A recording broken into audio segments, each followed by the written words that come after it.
கள்ளக்குறிச்சியில் வீட்டிற்கு அருகேயே 50 ரூபாய்க்கு விற்பனை செய்யப்படும் விஷச்சாராய பாக்கெட்டுகளை வாங்கி அருந்தியதும் வாந்தி மற்றும் மயக்கம் உள்ளிட்ட பாதிப்புகள் ஏற்பட்டதாக மருத்துவமனையில் சிகிச்சை பெறுவோர் தெரிவித்துள்ளனர்.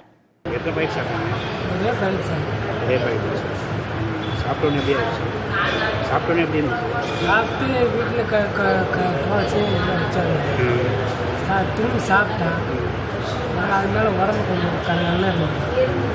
அதனால் ஒன்றும் தெரியல சார். அப்புறம் அதனால அங்கேருந்து நாங்கள் வந்துட்டோம். பிள்ளையார் போட்டு வந்தோம். இன்னும் முடியல. அப்புறம் அவங்க சும்மா அதுவும் நான் இந்த சண்டை இருக்கிறதுலாம் அந்த பல சிக்னல்லாம் பிடிப்பேன். அவங்க 100 ரூபா எனக்கு தரணும்.